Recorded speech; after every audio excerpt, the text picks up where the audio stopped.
Bonjour à toutes et bonjour à tous, bienvenue dans ce nouvel épisode de Technobel l'émission.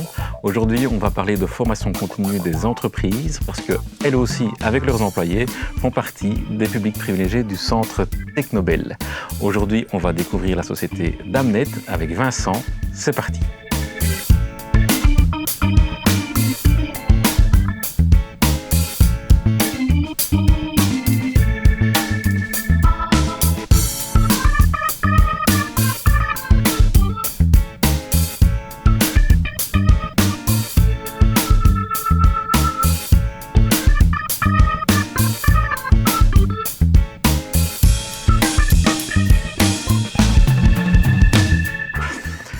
Bonjour Vincent, merci d'avoir accepté de passer quelques minutes avec nous dans notre petit salon. J'espère qu'il est confortable pour toi, qu'il est accueillant. Et on va parler, comme je l'ai dit dans l'introduction, de formation continue, de numérique dans les entreprises aussi. Mais avant toute chose, peux-tu présenter en quelques mots rapidement qui tu es et surtout, que fait l'entreprise Damnet? Eh bien, je suis responsable des équipes système chez Damnet. Alors Damnet est une société qui gère les parcs informatiques de PME, donc on va dire de 5 à 500 PC dans Wallonie, Bruxelles. Alors on a quelques exceptions à gauche à droite, mais en tout cas c'est la majorité de nos clients. Donc on est là pour les conseiller et les assister dans le maintien de leur parc informatique. Voilà. Ok. J'imagine que oui, c'est des services auxquels les entreprises font régulièrement de plus en plus appel en tout cas. Mais avant de creuser un peu le sujet, on va passer directement à l'objet de l'invité.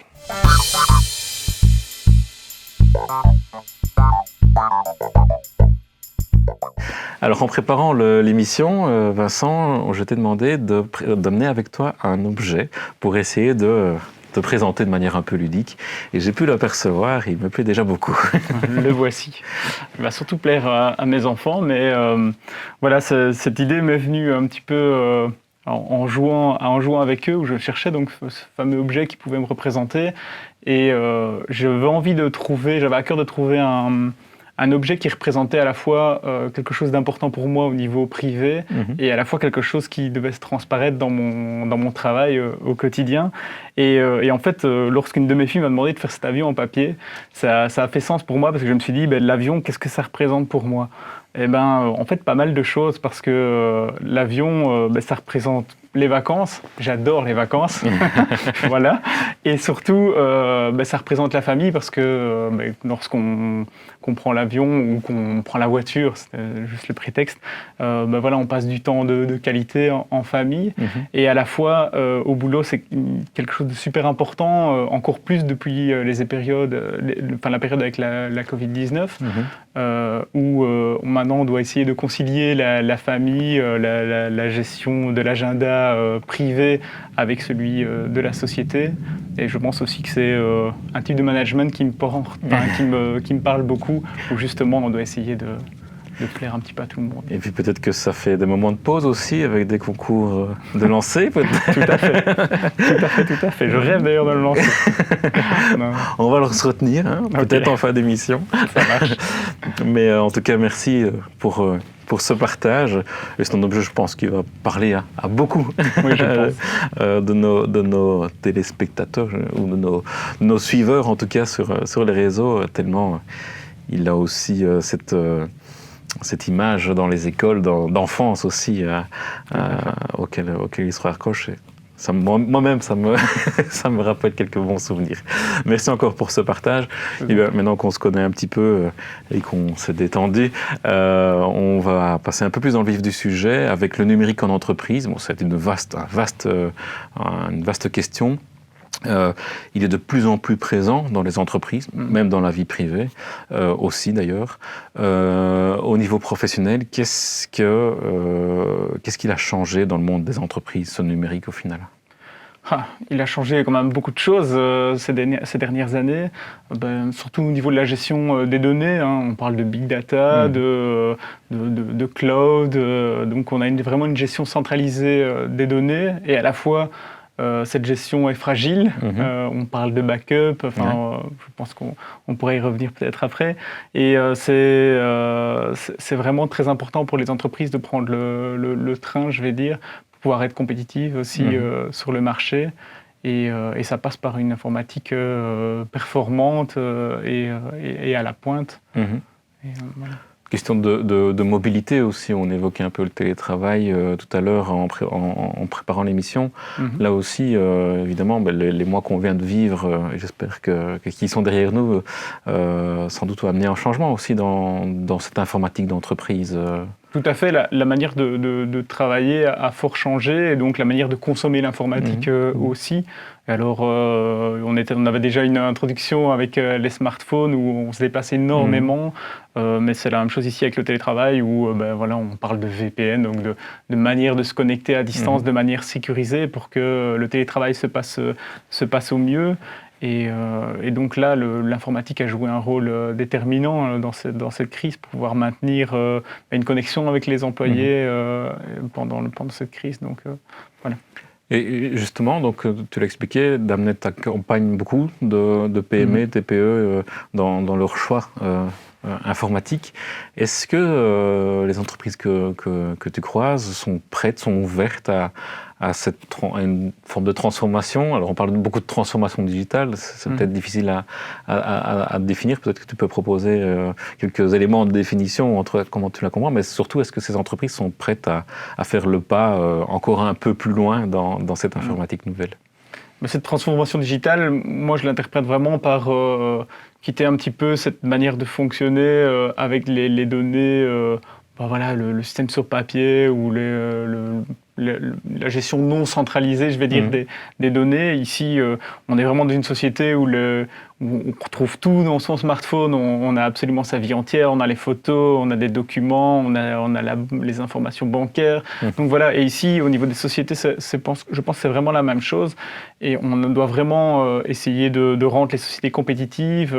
Et c'est un peu le rôle de Damnet aussi d'être un peu avant-gardiste, de chercher un petit peu les solutions les plus optimisées, de les tester je vais dire en primeur, afin de pouvoir les proposer aussi aux clients en voyant directement la valeur ajoutée que ça pourrait avoir et leur apprendre un petit peu, quoi.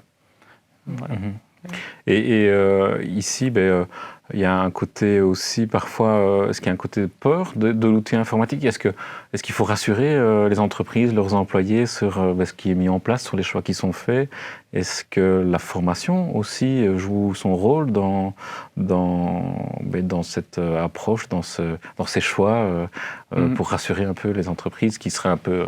Oui, c'est une évidence. Je pense que ça passe d'abord par une sensibilisation en leur expliquant un petit peu qu'est-ce que ça va leur apporter. Je pense qu'il y a une partie d'évangélisation à faire. Et je pense qu'une fois que la société est convaincue que l'outil va réellement leur faire gagner du temps ou leur apporter une valeur ajoutée, je pense qu'alors, là, il n'y a plus qu'à former, je vais dire, pour qu'ils puissent utiliser l'outil. Et je pense que c'est vraiment cette évangélisation qu'il faut mettre en avant, essayer de montrer à quel point ça va les aider, plus que la formation. Je pense qu'une fois que les gens ont envie de travailler avec un outil, peu de choses va les arrêter. Maintenant, ça reste, à mon avis, générationnel aussi, où on parle des générations X, Y, Z, etc., où je pense que ces gens sont baignés depuis tout petit dans les nouvelles technologies. Il suffit de voir mes jeunes filles prendre mon GSM et d'utiliser le tactile comme si c'était normal pour elles. S'il l'avait greffé dans la main. Oui, c'est vraiment incroyable. Tout bébé, ils arrivent déjà à faire bouger l'écran. Et donc, je pense que voilà, on est bien aidé par ces générations qui sont dans l'ère du numérique et qui vont pousser un petit peu, oui, c'est ça, les technologies. Les nouvelles technologies. Après aussi, la frontière entre vie privée et vie professionnelle, on revient un peu sur ce qu'on a vécu en télétravail, c'est parfois difficile à gérer. Là aussi, il y a parfois des choix à faire, j'imagine, de pouvoir scinder. Tout à fait. Il y a vraiment cette scission absolument à faire, si on veut pouvoir garder un petit peu cet équilibre boulot privé. Ça rejoint un petit peu mon objet aussi, où je pense que c'est très important d'avoir cette vie de famille, ou en tout cas ces loisirs, et à côté le travail, et pouvoir séparer. Donc là, on parle de droit à la déconnexion. Et donc, voilà, pouvoir dire, OK, je rentre, il faut que je puisse m'accorder du temps pour moi, peut-être essayer de justement réduire tous ces appareils pour ne pas que ça bipe dans tous les sens. Je pense que c'est vraiment très important. Mais je pense que ça, c'est vraiment le travail de chacun. Et voilà, de pouvoir mettre les limites à l'utilisation. C'est effectivement aussi se focaliser sur des choses essentielles qui sont proches de nous et qui nous rendent heureux ou heureuses. Exactement. Voilà. La formation aussi, c'est important aussi chez Damnet aussi. Le secteur de l'IT, comme tous les secteurs, mais je pense que s'il y a un secteur qui évolue très rapidement, c'est celui de l'IT. Il nécessite de se mettre à jour, de un petit peu évoqué aussi, d'être un peu précurseur, d'aller analyser un petit peu les nouveautés, etc. Là aussi, dans les équipes de Damnet, j'imagine que les formations sont importantes justement pour garder un certain niveau, pouvoir accompagner au mieux, conseiller au mieux votre clientèle. Là aussi, c'est quelque chose qui est mis en place chez Damnet, former ses propres équipes. Tout à fait.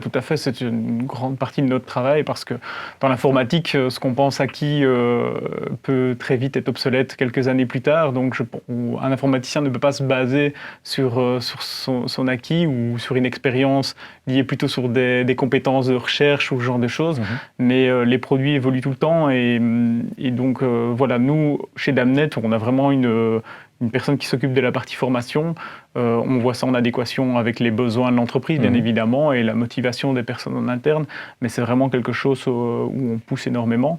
C'est aussi une raison pour laquelle on fait appel au centre Technobel, c'est que on a un peu des employés à la carte qui voient des compétences un peu particulières. On a votre système coup de poing aussi qui permet de donner des formations spécifiques aux employés en échange d'engagement direct. Et je pense que dans l'informatique, c'est vraiment très important d'être vraiment à la page et aux compétences de l'époque dans laquelle... C'est une tâche quotidienne, quasi, de surveiller ce qui se passe, les évolutions, les technologies, les mises à jour. Tout à fait. Et donc voilà, on a une équipe recherche-développement qui travaille un petit peu sur les différents produits qui peuvent sortir, voir s'ils valent la peine ou non. Est-ce qu'on décide d'en faire un produit? Est-ce qu'on décide de le montrer au client? Est-ce qu'on y voit une valeur ajoutée? Et puis on essaye un petit peu d'enjoliver, de mettre un joli petit papier tout autour, et puis on essaye de proposer quand voilà, on sent que... Justement, tu évoquais coup de poing, les formations coup de poing, etc. Et la philosophie de Technobel ici, qu'on a mis en place depuis quelques années, vise à un petit peu aussi redorer l'image de la formation professionnelle qui parfois est décrite d'une mauvaise manière, en tout cas d'une manière qui n'est plus du tout actuelle. Et pour casser ça, on essaye de rapprocher le monde de l'entreprise et le monde de la formation professionnelle. Là aussi, on l'évoquait à la préparation, c'est important pour une société comme Damnet de pouvoir observer ce qui se passe dans ces formations, donc formation de demandeurs d'emploi à ce niveau-là, pour envisager, découvrir de nouveaux talents, de nouveaux futurs collaborateurs peut-être. Est-ce que c'est quelque chose qui a son importance dans une entreprise comme Damnet, qui est aussi particulière, et je poserai une autre question par la suite. Tout à fait. Non, c'est très, très important, parce que le fait de pouvoir voir un petit peu quels sont les cursus, etc., permet aussi de voir, est-ce qu'on a des choses peut-être à apprendre et essayer de développer chez Damnet. Et je pense que l'inverse est valable aussi. Le fait qu'on ait un contact régulier permet aussi peut-être d'exprimer des exigences qu'on peut avoir dans le monde de l'entreprise au quotidien, en tout cas dans notre secteur d'activité. Et donc, je pense que ces échanges sont très enrichissants. Et donc, voilà, au quotidien, on sent la différence avec les personnes. Elles sont motivées. Je pense aussi que si elles font ces formations-là chez Technobel, c'est aussi par passion, par une véritable envie de se reconvertir ou d'apprendre un métier en pratique. Parce que l'IT reste un secteur d'avenir pour, bien sûr. pour de nombreux demandeurs d'emploi s'ils cherchent évidemment des possibilités dans le secteur IT. je pense qu'on est tous les deux d'accord, il y en a beaucoup. De nombreuses. Je disais que Damnet est une société un peu particulière aussi, puisque c'est une coopérative. Tout à fait. Là aussi, justement, peut-être avec la période qu'on vit un peu particulière, est-ce que ce modèle de coopérative tout court, est-ce qu'au final, c'est pas une alternative à un monde différent? Maintenant, toi qui le vis au quotidien. Tout à fait. Le but aussi, c'est de se dire, OK, donc pour expliquer un petit peu le principe, au bout d'une année, on propose aux employés de devenir associés. Qu'est-ce que ça implique? Ça implique l'achat d'une part. Et ça donne ainsi la possibilité de participer aux assemblées générales et d'avoir tous des lieux de discussion, etc. Et ça donne ce côté, c'est aussi mon entreprise, je travaille aussi pour mon entreprise. C'est motivationnel aussi. Pardon ? C'est motivationnel oui, aussi. Oui, bien sûr, c'est une motivation. Voilà, il y a une certaine transparence qu'il n'y a peut-être pas dans d'autres sociétés. Et voilà. Ça fonctionne de la manière un homme, une voix. Donc, peu importe le nombre de parts, la personne a le même poids, en tout cas, lors des assemblées. Et je pense que ça peut être très motivant pour celui qui veut s'investir dans l'entreprise. Et voilà, c'est une autre manière de fonctionner, plus orientée vers l'humain. Voilà, etc. de penser l'entreprise, de penser le travail, l'application, oui, des éléments qu'on a effleurés dans la discussion. Tout à fait. Merci en tout cas pour ces échanges. On ne se quitte pas encore tout à fait, puisque c'est l'heure de la question surprise.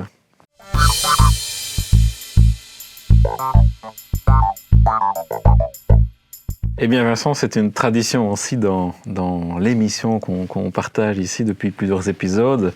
On termine toujours par une question surprise et la tradition veut que je te montre une petite photo qui sera suivie d'une question et je suis assez curieux de voir la réponse que tu vas nous proposer.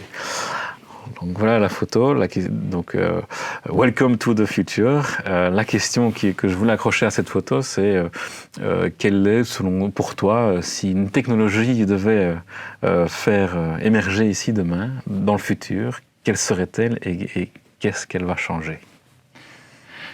Alors j'ai une réponse toute faite et je pense que c'est parce qu'elle est déjà en cours qu'elle est facile pour moi de répondre, mais je pense que tout le monde parle de cloud. Alors sans rentrer dans le technique, le cloud c'est vraiment le principe de ne plus avoir de machines physiques, on va dire, de serveurs ou ordinateur, en tout cas de manière simple, à la maison ou en entreprise.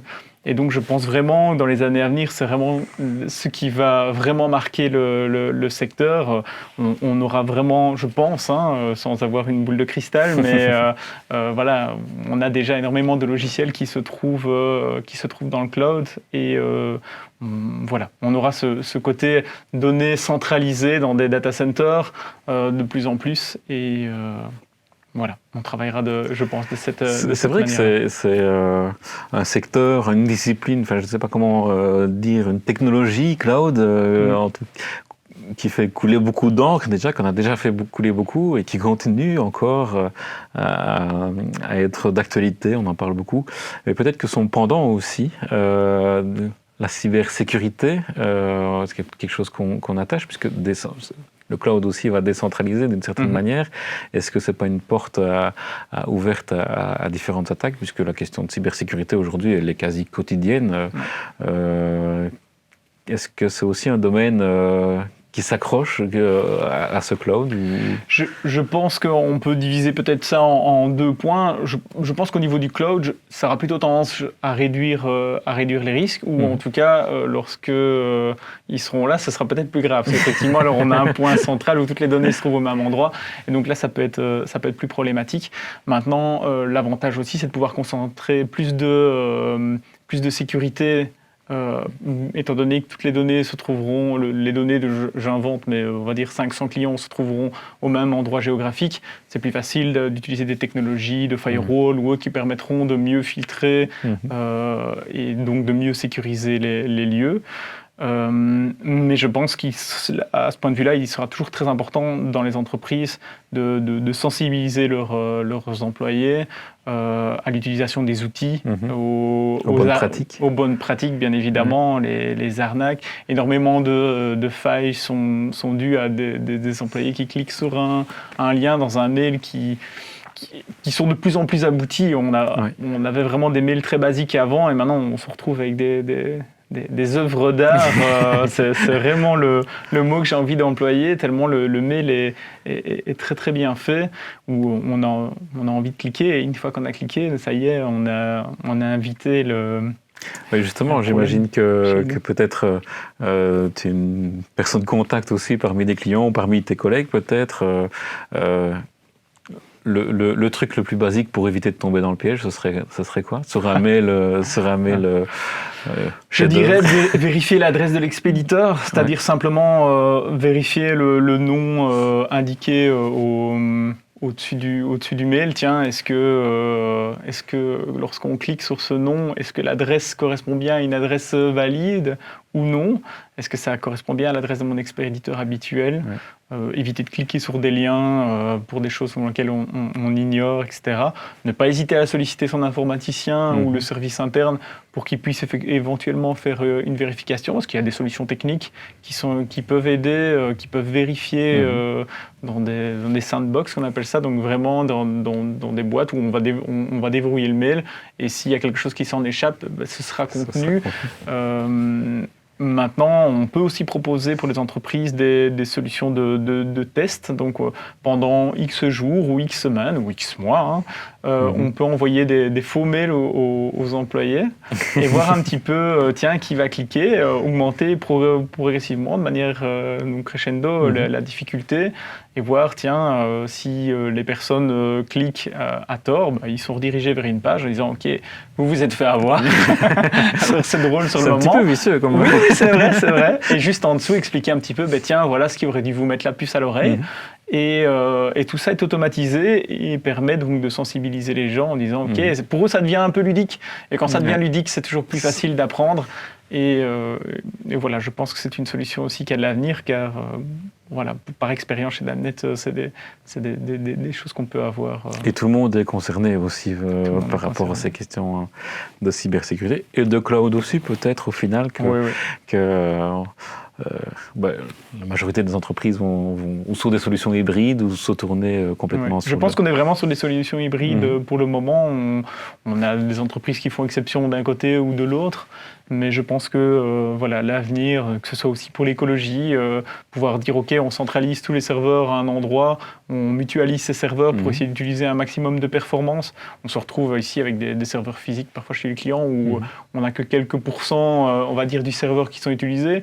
Et c'est vrai que écologiquement parlant, c'est pas non plus une solution très intéressante. Et le fait de pouvoir exploiter le maximum de performance dans des data centers et pousser, le centraliser, avoir la consommation de courant délocalisée. Ça peut aussi être, pour moi, un des facteurs pour passer au cloud. Maintenant, le tout cloud, à l'heure actuelle, je pense que ce n'est pas possible, que ce soit pour des raisons financières, de compétitivité, ou tout simplement parce que tout n'est pas encore prêt. Mais ce n'est plus qu'une question d'année, à mon sens. Dernière petite question, parce que tu as cité deux mots-clés. Ici, l'image évoquait le futur, tu as parlé de mutualisation, tu as parlé d'écologie aussi. Est-ce que dans les entreprises, par exemple, que vous accompagnez, la dynamique Green IT trouve de plus en plus de place, ou est-ce que c'est encore une utopie, ou c'est des questions plus que d'actualité? On sait que le numérique est très énergivore, justement. Est-ce que les entreprises sont prêtes à changer un peu aussi en termes informatiques leurs habitudes? Bien sûr, ça dépend. Évidemment, il y a toutes sortes d'entreprises, mais c'est quelque chose que Damnet aussi essaye de faire attention, attention à la consommation. Je pense que on est en plein dedans avec l'actualité, donc oui, justement ce côté cloud ou le côté virtualisation. Donc, pour expliquer la virtualisation en quelques mots, c'est vraiment le principe d'avoir une machine physique dans laquelle on met plusieurs machines plusieurs ordinateurs à l'intérieur. Ça limite un petit peu le nombre de machines physiques et donc ça diminue la consommation. Les produits sont de plus en plus économes, les ordinateurs aussi depuis le Covid, on a beaucoup de portables aussi. Les portables aussi réduisent un peu la consommation.